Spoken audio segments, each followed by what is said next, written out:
Yeah, happy holidays to you guys. I mean, getting Christmas time really officially here is crazy. It's just like kind of just this is the period where just everything just melts into like 1 week. It feels like there's no more bye weeks. The kids are home from school.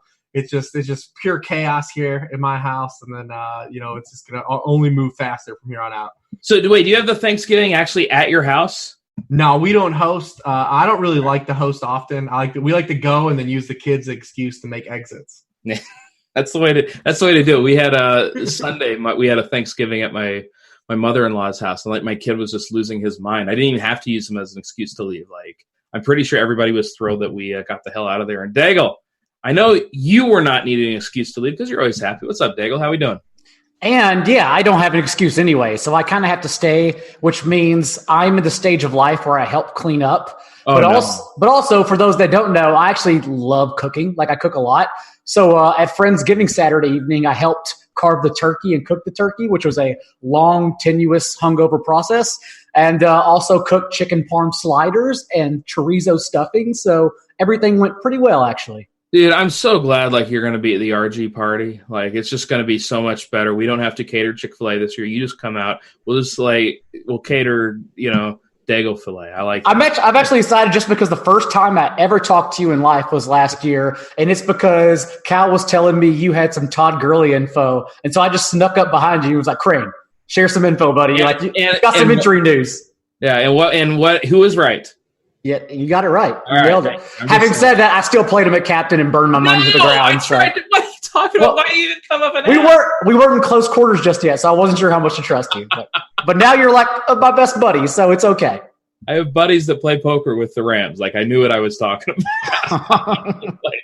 All right, so we got Daigle cooking up Thanksgiving dinner, and fortunately for us, even after we've eaten his amazingly perfect food, we got some football going on. We got 3 games. Of course, we're going to be talking about the 3 games here. We're going to touch on the main slate as well. But what do you say we go ahead and kick it off with a game that should be later in the day so we can all sleep to it? It's the Bears at the Lions, a 38.5-point total. The Bears are 2.5-point favorites. We've got Jeff Driscoll. He's probably going to play, but is currently listed as questionable. On the Bears side, they're basically missing the entire tight end core that they've got. It's going to be J.P. Holtz, Jesper Horsted. I don't know if it's Jesper or Jesper, but I'm wrong with Jesper. And then Adam Shaheen, somebody who I've tried to roster a couple times unsuccessfully. And yeah, Reeves, when I look at this game, it's not one I want to stack up on a normal slate, but on a short slate, we have to consider all the games here. So what are we looking at here? Yeah, you should almost touch upon too, like how we just approach this slate in general, and building, these multi-entry lineups, because this is a slate, and you're the short slate player here of the group. So, I mean, you could just kind of touch on real fast, just like some of the do's and don'ts of trying to cover your bases here. Because I feel like when you get the slate like this, too many people try to cover too many things happening and it ruins them. Okay. Touch on some stuff real quick. Like the most success I've ever had with these short slates is when I have focused on a very small core. The best day outside of the Millie Day that I've ever had in daily fantasy was the Thanksgiving slate. And at the time it was Calvin Johnson back then. That takes you back a little bit. But I just did 150 Matt Stafford, Calvin Johnson lineups, and I sprinkled some guys in. And what you can do when you have that tight of a quarterback wide receiver core, you can afford to sprinkle in guys like on that day it was Theo Riddick, who was something like 2% owned. And I had, like 7 or 8%. It doesn't take a lot to get overweight on some of these guys. Somebody like J.D. McKissick would be a perfect example on a slate like this. Ty Johnson would be another example on a slate like this, especially against the Bears who are missing Akeem Hicks. So, I'm looking at stuff like this. Don't be afraid to roll the dice on some of those guys. I will have some Tony Pollard teams. Are those teams probably going to be lit on fire? Yeah, that's just how it works. But it's, we always see every single slate, these random you-know-what running backs that end up finding their way into the end zone. It's like the Frank Gore All-Stars, and so you're sitting here looking at these guys saying, on a normal slate, would you consider them? No. And if they go off, it doesn't matter because nobody has these guys. Whereas on a short slate, where you kind of have to build the nuts, you have to be willing to take chances with some of these guys. A Quadre Allison, somebody that none of us have been playing on any main slate, even though he keeps, getting touchdowns the last 2 weeks. guys like this, you just got to be willing to roll the dice on. Ty Johnson and J.D. McKissic kind of stand out to me as a couple guys that I will be targeting, not because I necessarily think they're great plays, but I think they do have touchdown equity. And if they happen to get 10 or 12 points at their price tags, they're going to be really great plays, and they're probably going to be on the winner. So that's kind of one of those things you have to look at. Keep the core tight. I especially like keeping the quarterback wide receiver core tight, as far as all right, let's say, and I'll get to this later. Okay, let's say I love Matt Ryan and I love Julio Jones. Well, we know Julio might not play. Let's just assume, for argument's sake, that he's in. I'm going to do 150. If I decide that's the way to go, I'm doing 150 of those lineups. And I'm not even looking back. That's what I'm going to do. And when you do it like that, you can really kind of mix and match the different pieces. That's how everybody says, oh, you can cover every base. Trust me, I have tried. You can't. The only way to make sure you lose by multi-entering is trying to do that, because you're never going to have the winner, and you're probably going to lose 30, 40% of your buy-ins, and you're going to be miserable afterwards. It's not going to be fun. So get a tight core and then build around that core. You want to have some 80, 90, 100% guys, and then sprinkle in the 5 or 10% guys. That's sort of how I like to do it and how I've had success doing it. Beautiful. Yeah, couldn't have said it any better. I mean, just the most people, like I said, they just try to cover every single angle on these slates, and that's where they go wrong. But yeah, this game is kind of like fun bad. It could be. I wish the Bears were a little bit worse on defense to make it more fun bad. But we get one of the best fun bad quarterbacks in a good spot in Mitchell Trubisky. The last couple weeks, Trubisky has hit in the spots we've wanted him to hit. I mean, no one cared about him versus the Rams, but 2 weeks ago we cared about him in the same spot at home against the Lions, and then last week he was on the streaming board against the Giants, and he hit. He was the QB80 at 19.7 fantasy points when these two teams played a couple weeks ago. And then last week he had another 19 points against the Giants. So that there's a little bit of upside here. You can pick on some of these bad teams. He's got a great history against the Lions too. I mean, he was the QB1 overall on a week against them last year. And the Giants have just been really bad. They're 29th in passing points allowed on the season. So, I mean, you know that Trubisky's got a little Konami factor to him. Sometimes he'll get you a little sprinkling of rushing yards. So, I mean, he's kind of a fun guy on a slate like this. So we got a couple of Konami guys because Josh Allen, unfortunately, like you hit on, Driscoll is probably not that guy. 36.3% of Driscoll's fantasy output over the past 3 weeks has come from rushing alone. If he's got a hamstring injury and we got to rely on his arm against the Bears, that 6.5 yards per pass attempt, man, and that 4% interception rate, those show up in a hurry if he's not running the ball, man. Really quick. But yeah, I mean, just to start it off, though, I mean, I think Trubisky is one of the top, QB plays. I think when we'll talk about Dak versus the Bills outside of Josh Allen, and Matt Ryan maybe not having weapons and kind of has gone south on us a little bit. I think Trubisky might be the QB2 play on the board. One of the things I like to look at when picking out a wide receiver quarterback duo is I like to target narrow target shares. Did not work out last week with the Eagles because they just didn't score. But this week, when I look at the Bears, Taylor Gabriel's out, which means that Trubisky's going to be thrown to Allen Robinson, Anthony Miller, and a bunch of dudes we've never heard of. I guess Tariq Cohen's on that list too. And Daigle, when you look at it, when you look at a guy like Mitch Trubisky, when you know where the ball is going, it can be a lot easier to play him. Now, a lot of people are going to look at this total and say, why the hell am I playing a guy from a 38.5-point total when I can get this Saints-Falcons game? The reason is, Daigle, you still get upside because of the rushing, and you know who to pair him with, and that's valuable to me. And Allen Robinson, this past matchup when they last played the Lions, Nagy actually got Robinson away from Darius Slay. And Slay's played great the past few games, shut down Amari Cooper, battled with Terry McLaurin the whole way. So it is actually still a good matchup for Robinson, who we expect to be moved all over the field. I would expect, though, Anthony Miller, especially at his low price, to come in higher owned in cash games and tournaments, and as one of the highest owned wide receivers across the board, just because he's valuable. We don't expect to have Taylor Gabriel. Taylor Gabriel vacates 5.7 targets, a nice 69 air yards per game. And Detroit has actually allowed the sixth most fantasy points to the slot, where Anthony Miller's run 78% of his routes from this year. So I do like Anthony Miller quite a bit. I love his floor in this game. But since it's such a short slate, like if you're telling me to go overweight on Anthony Miller, and attach myself to a receiver and think that Trubisky doesn't have a floor, that's the issue. So it is a situation that I really do think you can fade, despite loving the player and matchup in this game. Yeah, I mean, right now I'm looking at Anthony Miller. Daigle, do you want to guess our projected ownership right now on Anthony Miller? Over 40%, right? 42.2% on Anthony Miller. That is a lot of people clicking that button, and I understand why, but that is a lot of ownership on Anthony Miller. I'd rather take 14% on Allen Robinson and just roll the dice there because the dude's just good. The dude knows how to ball out. So I'd rather play Robinson. And on the Lions side, I mean, Reeves, you kind of mentioned it. Driscoll's got the hurt hammy. We don't know if he's going to go or not. And even if he does go, he's unlikely to be running. And the problem with that is that's all Driscoll's kind of good at. He's not exactly got a cannon back there. So it's tough to click the likes of Kenny Golladay, Marvin Jones, even though Driscoll will throw it deep a little bit. So, Reeves, when you look at this Lions team, is there anything for you to like here?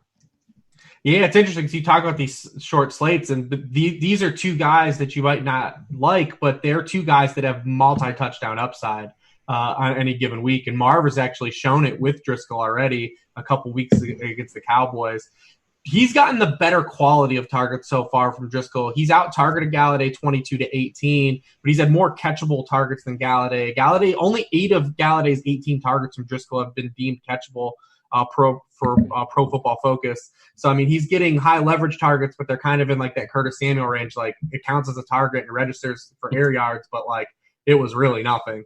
It didn't count. That's kind of where Galladay's been. But I mean, also that could swing back to variance. If you just hit a couple of those and they become efficient, his upside is really high. We saw it a couple years ago. Marv did it in a week where I think everyone wanted to cross. I remember that year Marv was real hot and everyone was like, it was when Xavier Rhodes was real good. And everyone was like, I think Marv's going to do to X out this week. And then he had 2 touchdowns. And he caught a touchdown where, if you guys remember, Terrence Newman was on the field when he wasn't supposed to be, and they had an extra guy, and he tried to cover him, and Marv still scored over him.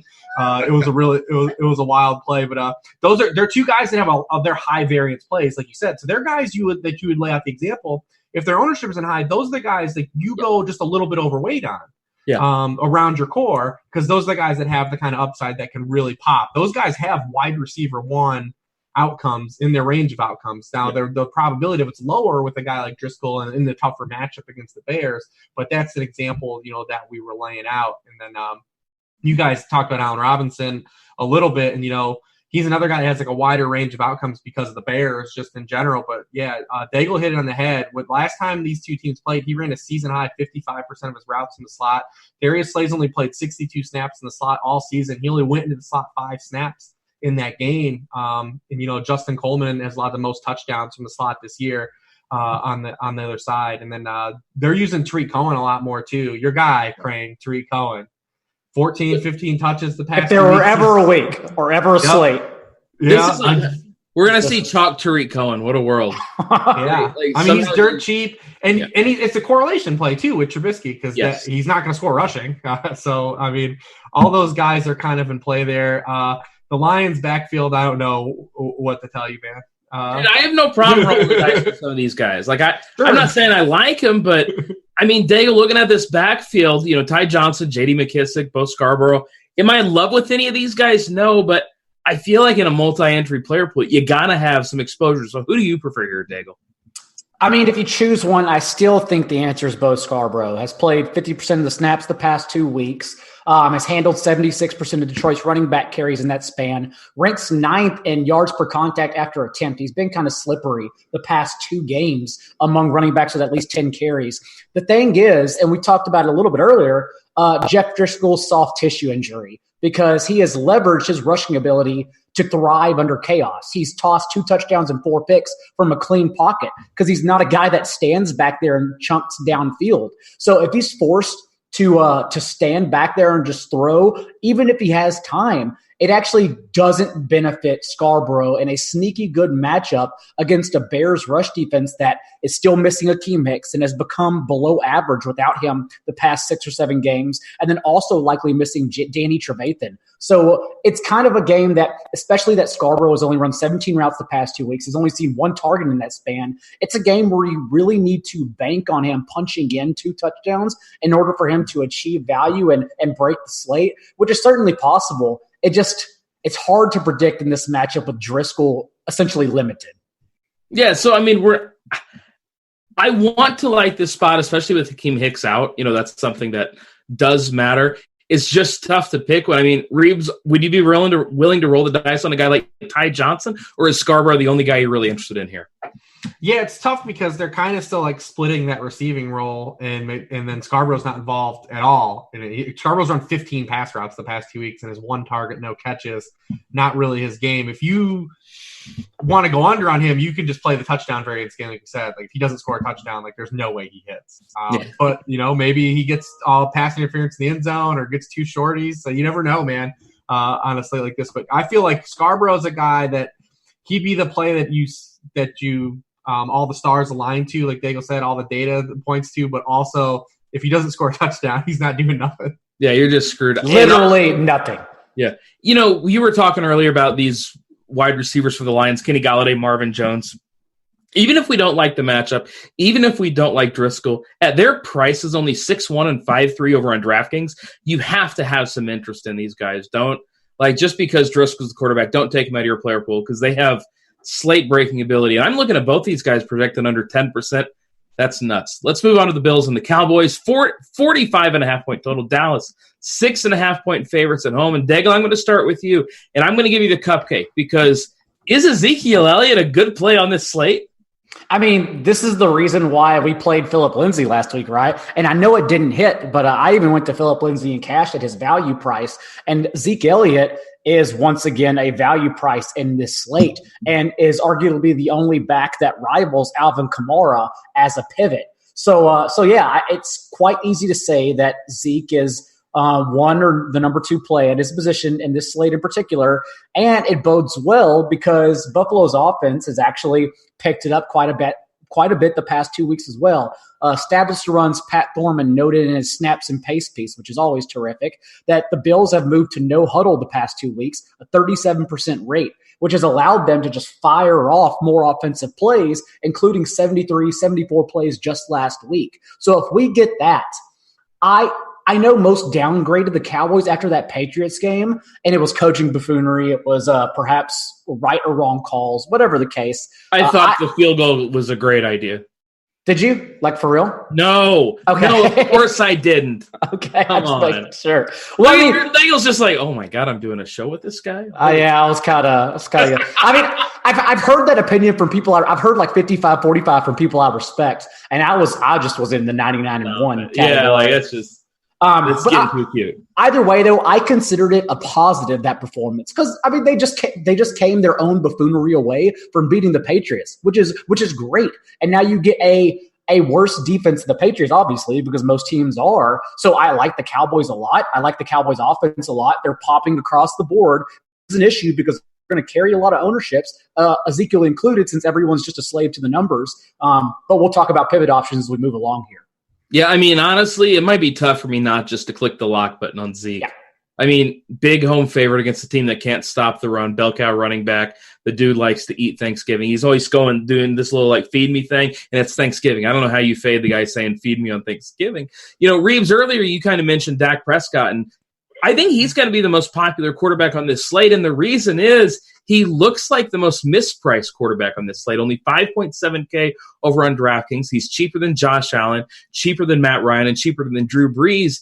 And I just feel like a lot of people are going to gravitate toward him. I'm seeing 30% projected ownership right here. Reeves, do you think he warrants that kind of ownership?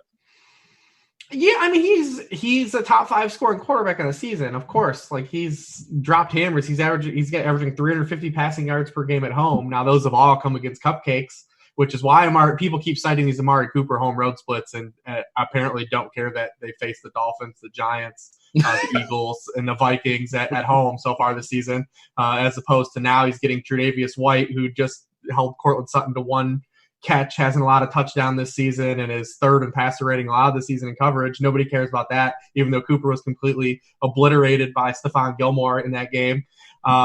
Cooper's I'm not wrong here. Isn't Cooper the most or one of the most cornerback dependent wide receivers in football? I don't know about that. I mean, he's very good. It's just the problem is he's very cattywampus, as he has high spikes and high lows. Also, he's playing hurt like right now. It's very clear. He was out-snapped again by Michael Gallup on Sunday for the second time in a row and out-targeted by Michael Gallup. He's been kind of having all these injuries. We talked about it a little bit, I think, last week. I was on some show talking about it. Just like they're just in this divisional race. How big time is Reeves? I was on some show. I don't. Somebody wanted me, and I abided. NBC. Where are these takes going? But he's one of these guys that probably needs a week off, but they can't afford to give him a week off. And now it's a short week. He's already been playing hurt. It's interesting. Obviously, he has the kind of upside you want on the slate, and obviously he's got the most receiving yards per game at home. I'm sure people will tell you that all week, and give you the splits. They already have, buddy. They've already pounded it home. I mean, it's a tough spot for him, though. I mean, like I said, Tre'Davious White's been that good. And, I don't want to get caught up in all these cornerback wide receiver matchups always, but like Tre'Davious White's on a short list of guys that actually really follows all the snaps instead of just, a lot of people will cite shadow and not really cite the actual routes where guys play. It's just the shadow on the boundary. Like we talked about Darius Slay a little bit ago, where he's truly not a shadow corner. Like Tre'Davious White is one of these guys, though. So, I mean, it's one of these things he's really going to follow him on the boundary. So it's tough. It's a tough spot for Cooper. Can he hit? Sure. It's Amari Cooper. There's Dak Prescott. Can they hit? Yeah. But, I mean, the Bills for 2 years now have been a team that they've allowed 3 top 12 QB1 scoring weeks now over the past 25 games. Like, they've had like a favorable schedule, but that goes back to last year. Like, they're a good secondary and they're bad against the run. So it's kind of like a run funnel spot. So it's hard not to just say, I'm going to play Zeke as my only Cowboy, fade the entire passing game, and try to get over that way. Even though a lot of people have Zeke, it's okay if you've got 100%, like you talked about earlier. Instead of trying to cover all the bases, I just say Zeke's in such a good spot. I'm going to go full Zeke, fade the pass game, and kind of go that route. Yeah, and the only way to go overweight on Zeke is basically to click the lock button. The dude's going to be 70%, even higher and higher stakes. Like I said, I'm probably just clicking the lock button. And one of the reasons I'm doing that is because I do think this team will score 3 or 4 touchdowns, just as Vegas is telling us. And I don't necessarily like the passing game that much, which automatically leads me to lock Ezekiel Elliott in. Let's talk about the Bills side, Daigle, because I think this is the more interesting side because a lot of people, Cole Beasley, I guess at this point I just have to start believing in Cole Beasley because the dude just every time – I do a show and they go, I'm thinking about Cole Beasley. And I go, don't play Cole Beasley. I guess I have to start considering it. John Brown got there in a tough match. He scored a touchdown last week. And, of course, Josh Allen, it seems like the rushing upside might be coming back a little bit. So, Daigle, what do we think about this Bills offense? Yeah, so this is a Cowboys team that we cited last week in allowing explosive plays because they had been struggling. Now, they did perform up to par against the Patriots, but even so, unsurprisingly, still allowed 5 20+ yard plays to Tom Brady, who struggled throughout the year. So if you believe this game shoots out, or you just believe that the Bills find an offensive success, I would think it comes through the air. And that's Josh Allen. That's Cole Beasley, who has a high floor in this game and continues to have a high floor weekly.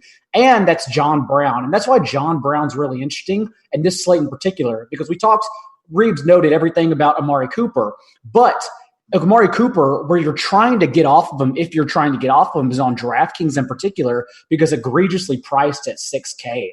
And what's interesting is that not only is Kenny Golladay $100 higher there and project for probably 20% lower ownership, but John Brown's $300 more than Amari Cooper. So if you do think Amari Cooper is going to come in overweight in ownership and have a terrible matchup, like John Brown for a team that is allowing opposing offenses to go over the top with ease, John Brown's the way to go. It feels like a perfect Josh Allen spot, doesn't it?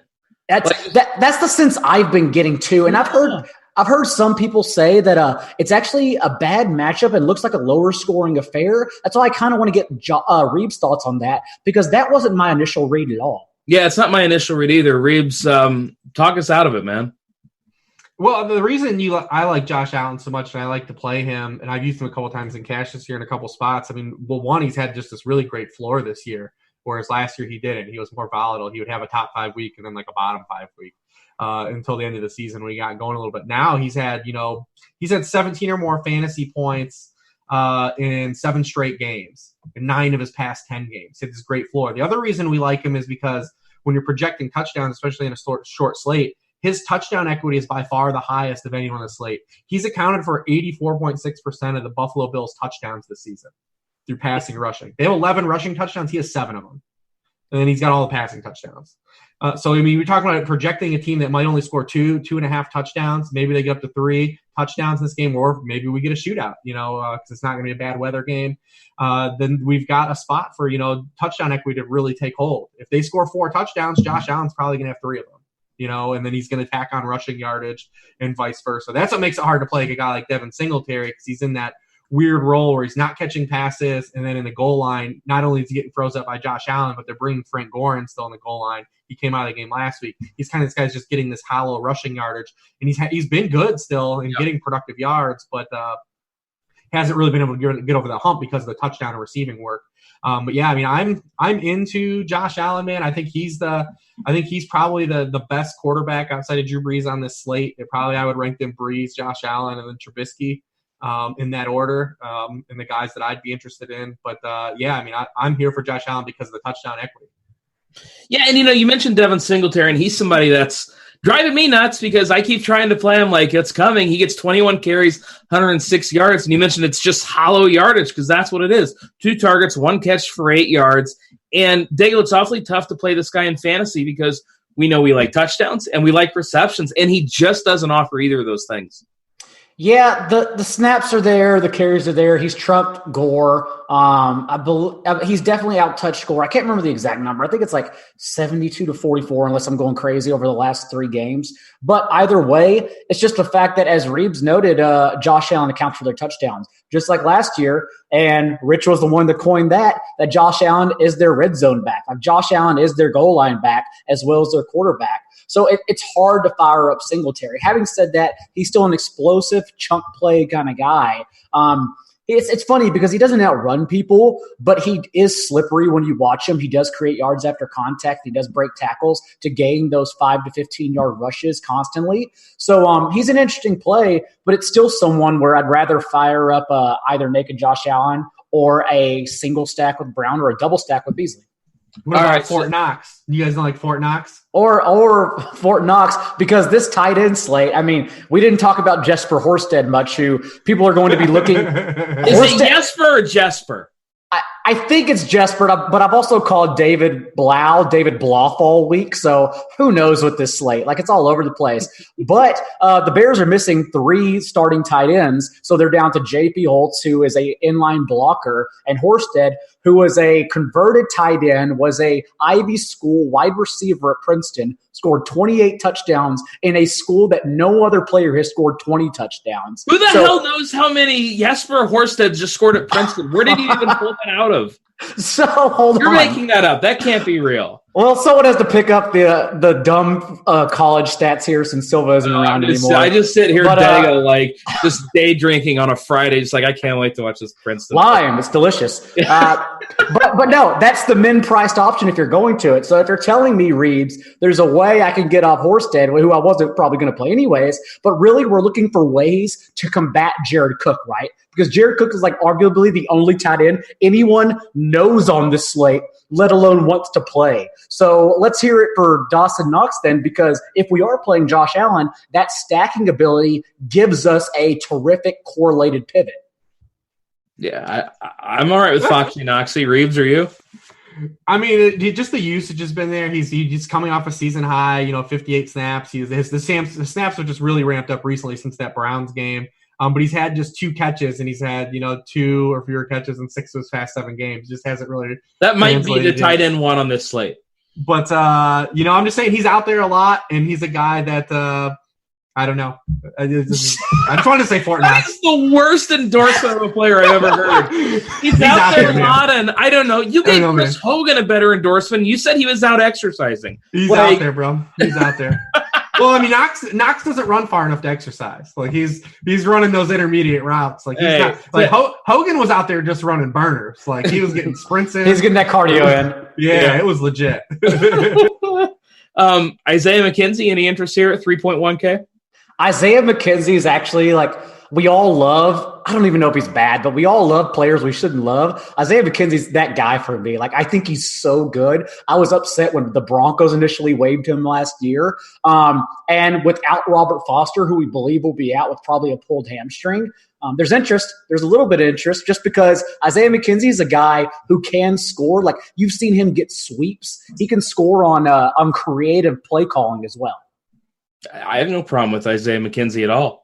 Those are the kind of guys who win these slates every time. If I'm seeing this is right, Cole Beasley's going to be 6%. Like, I definitely don't like short white receivers normally, but I'm willing to roll the dice at 6%. Is that what y'all have right now? That's what it's at right now.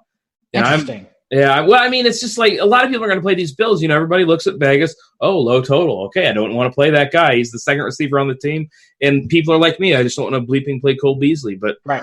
Hey, I like that spot for him at that price tag. I say, why the hell not? All right, let's go to the game that we would be targeting if this was a normal slate. It's the Saints at the Falcons, 49.5-point total. The Saints 6.5-point favorites. And Reeves, last week we saw the Falcons defense show exactly who we thought they were. They had, obviously they had the 2 good weeks. Last week they get torched. Matt Ryan, he still looks like he's playing hurt to me. And of course, we're still waiting to hear what's going to happen with Julio. He hasn't practiced. We don't know if he's going to play or not.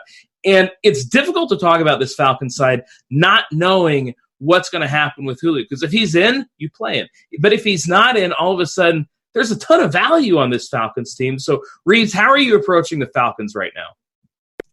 Yeah, I mean, Julio is a big linchpin because we know we're probably not going to have Austin Hooper back either. So no Julio, no Austin Hooper is a big chunk of targets to be missing, from an offense. And they'll get Devontae Freeman back, who's been who'll be more involved in the pass game than these ancillary jabronis have been with him out of the lineup. But I mean, Freeman's a guy that is just like receiving only. Like he's like only useful for receiving at this point. 72% of his fantasy production this year has come from receiving only. The Saints allow a league low rushing yardage per game on the road. We talk about they haven't allowed a run hard rusher forever.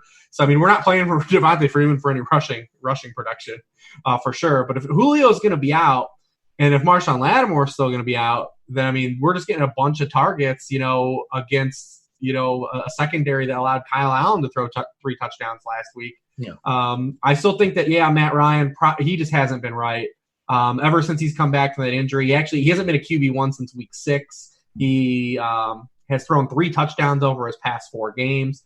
The Falcons also have been terrible at home. They've been absolutely awful at home. Matt Ryan's he's thrown 3 touchdown passes at home this year. To be fair, they've also been horrible on the road. Yeah, well, they actually they're bad. They're good bad on the road. I can live with that.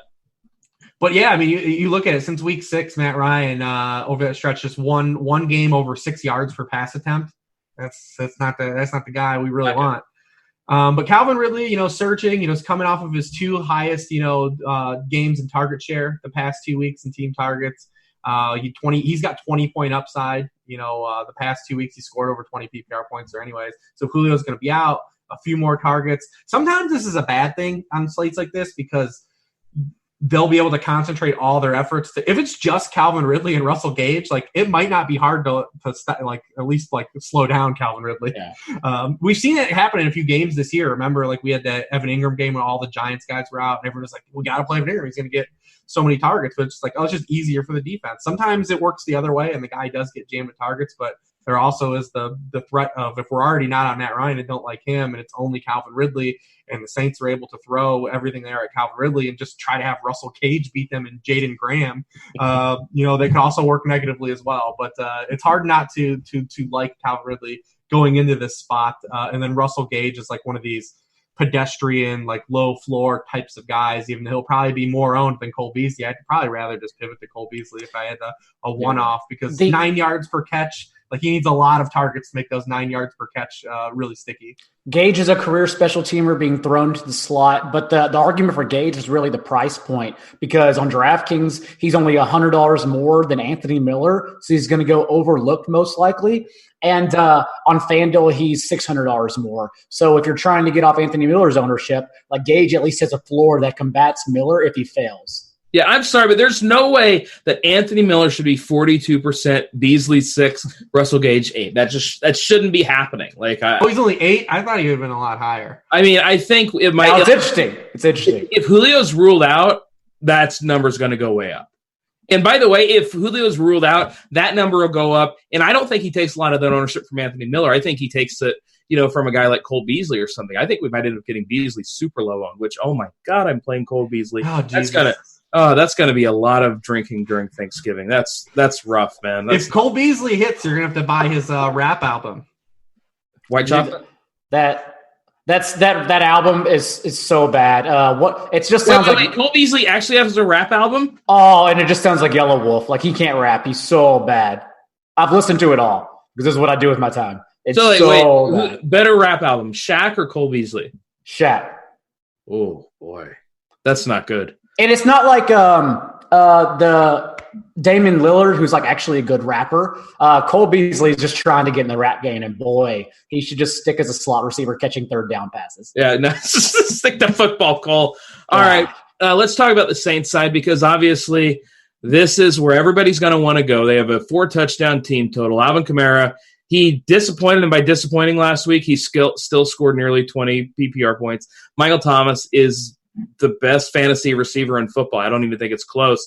And all these guys are going to be really popular. So, Reeves, this is one of those games, first of all, if you're winning money going into this game, you don't feel good.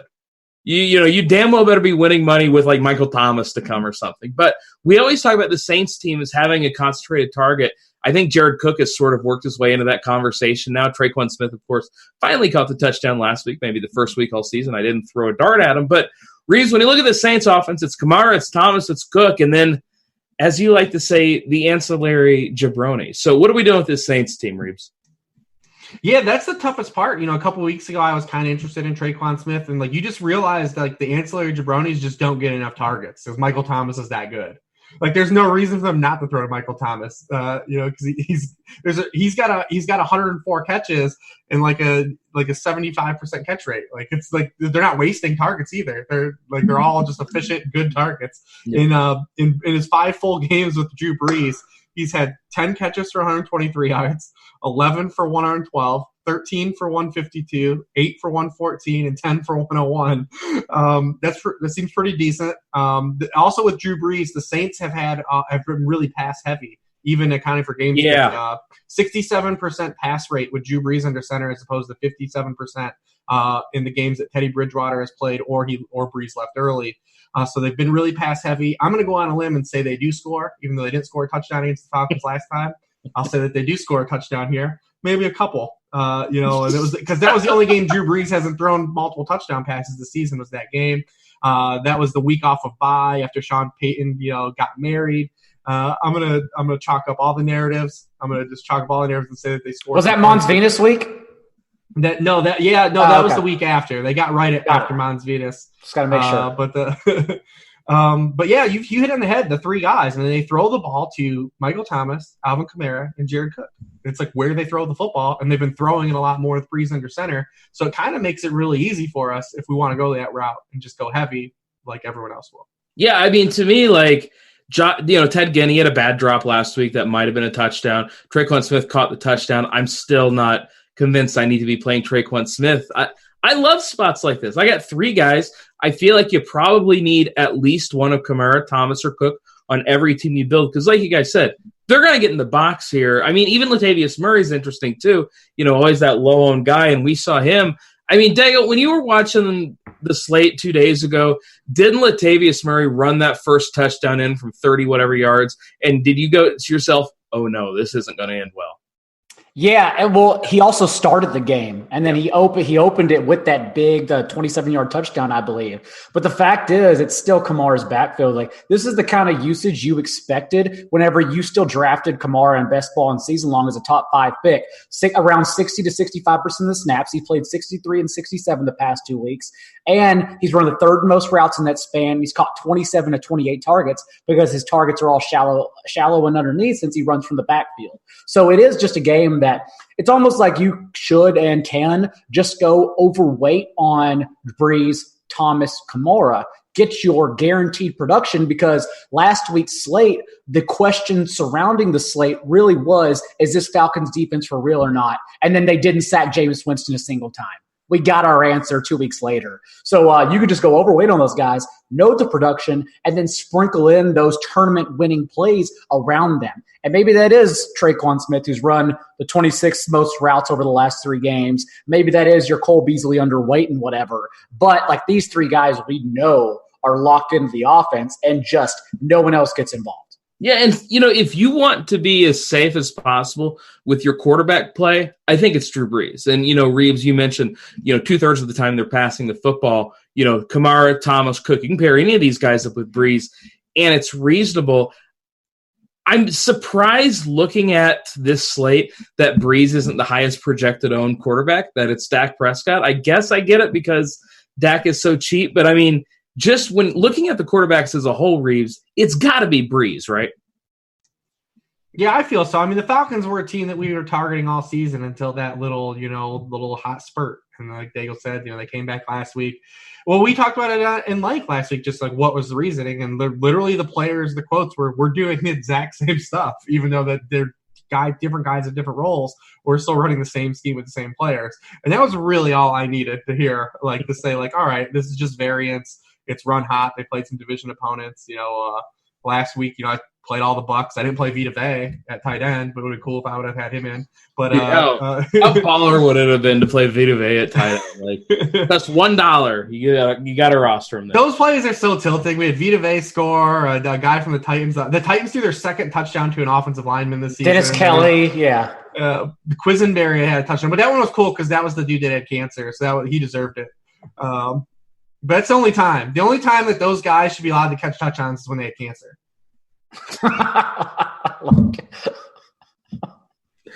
It's a well-deserved theory.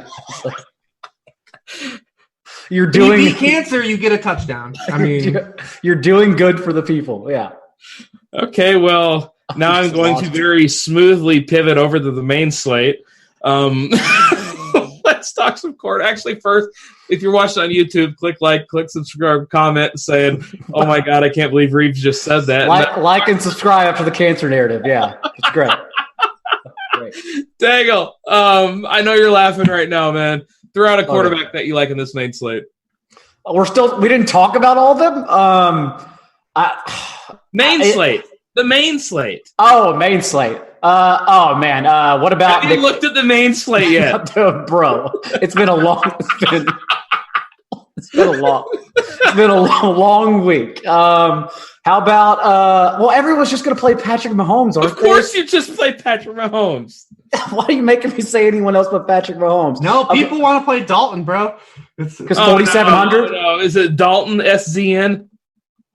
Everyone wants to play Dalton, man. I mean, that game is going to go over 40, I would guess. So that's not, I guess, the worst play. How about Nick Foles? Let's just go Nick Foles. As long as you didn't say Carson Wentz, like, I don't care who you say. But, Reeves, how do the Eagles have a 27-point team total again? I know it's the Dolphins, but the Eagles suck, man. Like, what am I missing here? Maybe they get Alshon back so they can run 3 tight end sets instead of 2. I don't really know. That might be why. But they've been rough. It's been. I mean, there's a lot of reasons probably why Wentz has been tough. And now he's got a hand injury too. But he's been real bad. He's got like rookie season numbers. He's been in the top half of scoring since week 6. It's the Dolphins, man. It's the Dolphins, but it's the opposite of the Baker narrative. We've got to just say Dolphins. We have to say because Dolphins, not because the guy was playing well. And I hate when we ever have to do that with the matchup. I never want to just lead with the matchup. I want to say, well, this guy's been playing well, and this guy's been doing this, and then we can use the matchup. But whenever you just start with the matchup, that's when the defense doesn't matter. People win. That's when they win out.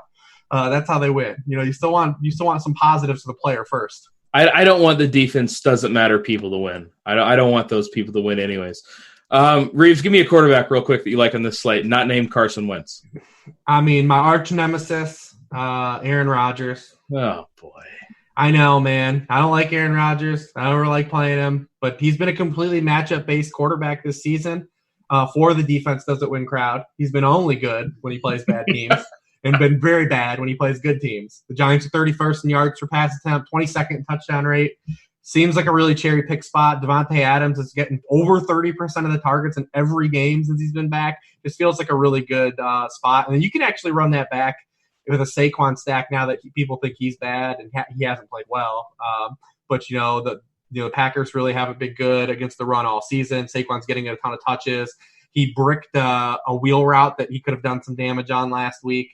So, I mean, I don't know. You can run Rodgers, Devontae Adams, Saquon stack. I don't even hate Daniel Jones in that game because the Packers defense has been allowing teams to score at the highest rate in the NFL since week 4, even higher than the Bengals. Yeah, that's kind of an interesting one. What happened to the whole Packers defense's great narrative? It lasted 3 weeks. It was really nice. It was a good September. It went away as quickly as the Packers team is great narrative. Man, they're whew. Or the Rodgers MVP narrative after he throws 5 touchdowns against the Raiders. Get out of here with that. Hey, defenses don't matter.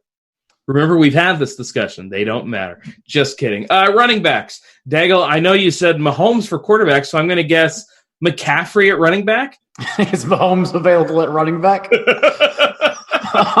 No, Jonathan Williams. You haven't looked at this slate at all. This is great. Listen, I've been researching when Reeves was talking. It has been a long week. Like I was going to research the Sunday slate tonight. Tuesday. It's true, exactly. Do you know how much you pack in on Thanksgiving weekend when you do this for a damn living? It's so much.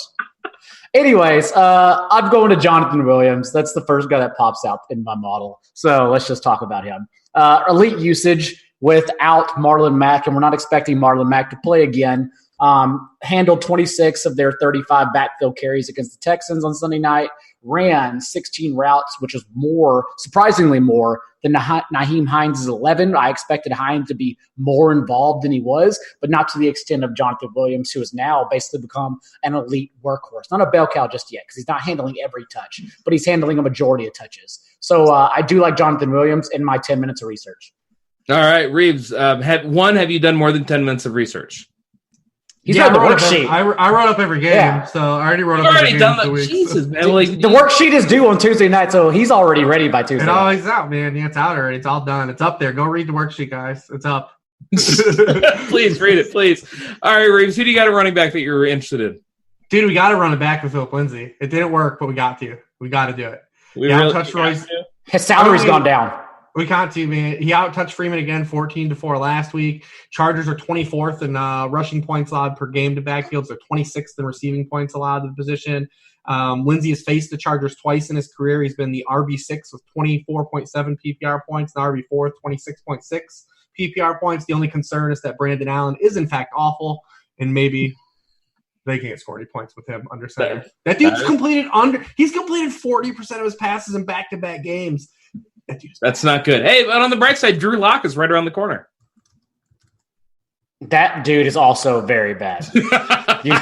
Missouri's finest. You don't want to go that route. Get excited. He might start this week. Yeah, I really think he might start this week. I think he will start this week. Actually. Yeah, I mean, it's either way. You have to, man. I mean, Brandon Allen, it was fun. He hit a couple big plays. They made some plays for him the first couple of games. But Brandon Allen's a preseason NFL. He's just a preseason guy. Like all he does is throw 50-50 balls, which are fun to watch, but it's fun to watch in the preseason. You can't scramble around 5 consecutive 3-and-outs. He's a disaster. Like they just need to bring back Tebow. Can we do that? Can we have the Broncos bring back Tebow? Dude, I mean, in this era of football, you can't complete 40% of your passes. No. You can. You're just not going to have a job for very long. All right. Wide receivers. Daigle, I know you haven't looked, so whatever. Reeves, hey, hold on. I did 12 minutes of research. I got 12 minutes of research under my belt. Thank you very much. I'm actually just going to go a couple cheapies off the board. Tyreek Hill. Patrick Mahomes. Just lock him in everywhere. If you want to go wild, Chris Conley has averaged 134.5 air yards per game, which rivals DJ Shark's 137 per game since Nick Foles got under center. And as we know, we attacked the receivers versus the Bucks And Conley's 8 and 9 targets in that span stand out. So I think Chris Conley is like a strong number 2 receiver across from DJ Chark, even though DJ Chark is also viable. And then another cheapie, if Golden Tate is out, if we're stacking this game and Devontae Adams' salary also allows us to stack him with Aaron Rodgers, is Darius Slayton, who has a much better rapport on the outside than than Sterling Shepard does. That's the guy I'm looking for. You got him. Slayton's averaged 6.7 targets on nearly 90% of New York's offensive snaps since week 6. So I think he is the preferred receiver to Shepard, who I would expect moves back into the slot if Tate doesn't clear concussion protocol by Sunday. There we go. How annoyed are you guys at this Jaguars passing attack when everybody was loading up on D.D. Westbrook in the best ball championships, and now it's just DJ Chark and Chris Conley? That's not so fun for me. Well, there's a rule that you should always follow. Don't play a Jaguars receiver? Never fall in love with slot receivers. I've actually never heard that. That's not a bad idea. But anyways, I've got to go drop Geronimo Allison from a few teams. Hold on, guys. I don't know if I can finish this. Okay, anyways. Reeves, I know that Daigle likes Tyreek Hill and Christian McCaffrey and Patrick Mahomes. Yeah, that's right. Those are great picks. Reeves, give me a whiteout for you. I think we gotta go to the Rams, man. No one's gonna want to play these guys because they've been awful. But games involving the Rams average 131 total offensive plays. That's 4th in the league. Games involving the Cardinals average 130.6. That's 5th in the league. Todd Gurley is dust. The Rams they're going to have to throw, man. And Goff's been good at every game against a team that's been really bad. Again, Goff is a defense matters guy. His only good games have come against teams that rank in the bottom half of the league in passing points allowed and pressure rate. Cardinals fit both criterias. They're 17th in pressure rate, and they're dead last in the NFL in passing points allowed per game. So it's kind of one of these spots. Cooper Kupp's been bad for 6 weeks. He's had one really good game and then really bad, terrible. Robert Woods has gotten it going. Bob Forrest has gotten cooking here. Came back and, he's gotten over 25% of the team targets his past 2 games played. Just kind of, I know no one wants to play those guys, but they're good plays this week. Yeah, and, Brandon Cooks, he hasn't had another concussion yet, so we can even play him if you want. Yeah, a lot of guys on. This might be the first week I actually like the Rams guys. And I always get the receiver wrong, so I hate playing Goff because I never know who the hell to pair him with. Maybe it is a cup week.